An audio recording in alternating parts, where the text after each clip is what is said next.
আলিপুরে বেসরকারি হাসপাতালে সুজয় কৃষ্ণ ভদ্র কালীঘাটের কাকু তিনি ভর্তি রয়েছেন। আগামীকাল ইডির নিয়োগ মামলায় চার্জ গঠন রয়েছে এবং সেক্ষেত্রে সমস্ত অভিযুক্তকে সশরীরে হাজিরা নির্দেশ দিয়েছেন বিচারক।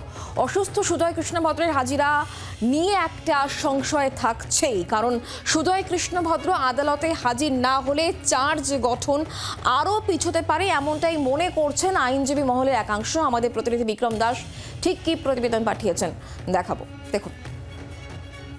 পার্থ চট্টোপাধ্যায়কে জামিন দেওয়ার সময় সুপ্রিম কোর্টের তরফ থেকে তাদের নির্দেশিকায় একটি ডেডলাইন দিয়ে দেওয়া হয়েছিল যে 31শে ডিসেম্বরের মধ্যে নিয়োগ দুর্নীতি মামলায় চার্জ গঠন করতে হবে। এনফোর্সমেন্ট ডিরেক্টরেটের তরফ থেকে যে মানি লন্ডারিংয়ের মামলা করা হয়েছিল তাতে নির্দিষ্টভাবে এনফোর্সমেন্ট ডিরেক্টরেটের বিশেষ আদালতের তরফ থেকে বিচারক শুভেন্দু সাহা তিনি কিন্তু চার্জ গঠনের জন্য প্রত্যেক অভিযুক্তকে হাজির করার জন্য নির্দেশ দিয়েছিলেন এবং দেখা যায় যে প্রত্যেক অভিযুক্ত তাদেরকে হাজির করা হলেও বেশ কিছু ডিসচার্জ পিটিশন হয়, যার ফলে কিন্তু এই চার্জ গঠনের প্রক্রিয়া তা কিছুটা হলেও পিছিয়ে যায়।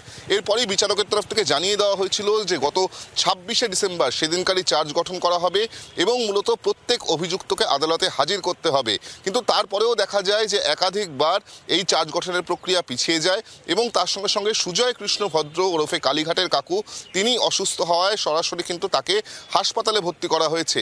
তিনি অত্যন্ত উদ্বেগজনক পরিস্থিতিতে রয়েছেন এমনটাই চিকিৎসকদের তরফ থেকে জানানো হচ্ছে। সেক্ষেত্রে দাঁড়িয়ে আগামীকাল যখন এই চার্জ গঠনের প্রক্রিয়া শুরু করা হবে সেই সময়ে কালীঘাটের কাকু কতটা উপস্থিত থাকতে পারবেন এই আদালতে তা নিয়ে কিন্তু একটা সংশয় রয়েছে। সেক্ষেত্রে মনে করা হচ্ছে যে কালীঘাটের কাকু ওরফে সুজয় কৃষ্ণ ভদ্র তিনি যদি গড়হাজির থাকেন আগামীকাল তাহলে কিন্তু এই চার্জ গঠনের প্রক্রিয়া আরও বেশ কিছুটা পিছিয়ে যেতে পারে, এমনটাই আইনজীবীদের একাংশ মনে করছেন।